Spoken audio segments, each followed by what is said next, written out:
কাশ্মীরের ঘটনায় বড় সংঘাত তথা যুদ্ধে জড়িয়ে পড়তে পারে ভারত পাকিস্তান। এরই মধ্যে সেই আভাস দিয়ে দিয়েছেন ভারতের প্রধানমন্ত্রী নরেন্দ্র মোদিও। হামলার খবরে সৌদি আরবে সংক্ষিপ্ত সফর শেষে দেশে ফিরেছেন ভারতের প্রধানমন্ত্রী, কিন্তু ফেরার পথেই দিয়ে দিলেন অঘোষিত এক যুদ্ধের বার্তা। রিয়াদে যাওয়ার সময় পাকিস্তানের আকাশসীমা ব্যবহার করলেও দেশে ফিরেছেন ঘুরপথে, অর্থাৎ ফেরার পথে স্পষ্টই পাকিস্তানের আকাশসীমা ব্যবহার করেননি নরেন্দ্র মোদি। এই হামলার পর সৌদি আরব সফর সংক্ষিপ্ত করে মঙ্গলবার রাতেই দেশে ফিরেছেন নরেন্দ্র মোদি। সৌদি থেকে ফেরার সময় নরেন্দ্র মোদিকে বহনকারী বিমান এয়ার ইন্ডিয়া ওয়ান পাকিস্তানের আকাশসীমা অতিক্রম করেনি। ফ্লাইট ট্র্যাকিং ওয়েবসাইটের ভিজুয়াল থেকে নিশ্চিত হয়েছে এই তথ্য।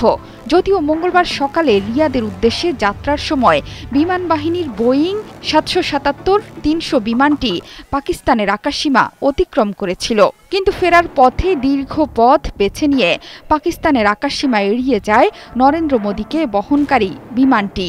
ফেরার পথে এটি সরাসরি আরব সাগরের ওপর দিয়ে উড়ে ভারতের উপদ্বীপ অতিক্রম করছিল। এরপর গুজরাট হয়ে ফেরেন দিল্লিতে। এই পথটি পাকিস্তানের আকাশসীমা এড়িয়ে যেতেই ব্যবহৃত হয়ে থাকে। পাকিস্তানের আকাশসীমা পরিবর্তনে এটা স্পষ্ট যে পাকিস্তানকে হুমকি মনে করছে দিল্লি। সিল্কোর সিল্ক অ্যান্ড শাইন, যাতে আছে আর্গান অয়েল ও ওট প্রোটিনের গুডনেস, যা আপনার চুলকে রাখে হেলদি অ্যান্ড শাইনিং। সে কারণে প্রধানমন্ত্রীকে বহনকারী বিমানের নিরাপত্তায় ভারত ফিরতে বেছে নিয়েছে ভিন্ন পথ। ভোরেই দিল্লির পালাম বিমান ঘাঁটিতে অবতরণ করেন প্রধানমন্ত্রী। এরপরই তাৎক্ষণিকভাবে পররাষ্ট্রমন্ত্রী এস জয়শঙ্কর এবং নিরাপত্তা উপদেষ্টা অজিত দোভালের সাথে বৈঠকে বসেন। হামলায় জড়িতদের বিচারের আওতায় আনার ঘোষণা এরই মধ্যে দিয়ে দিয়েছেন নরেন্দ্র মোদি।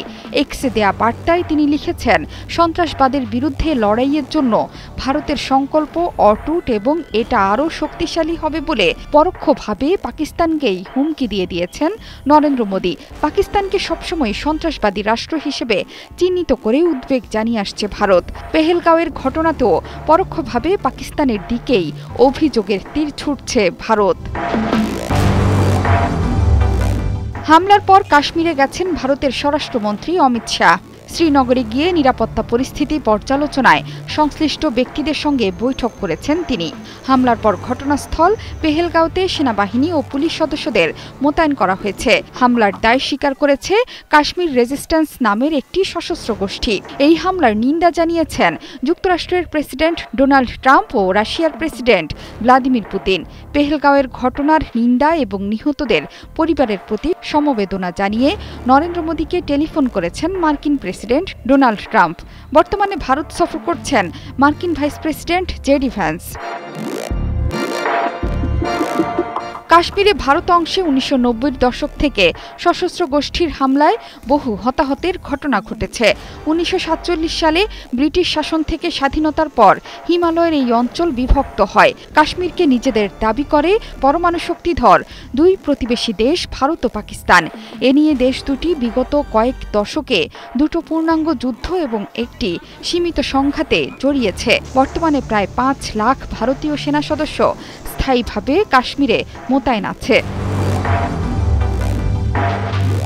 জোহরা চৌধুরী সেতু, 71।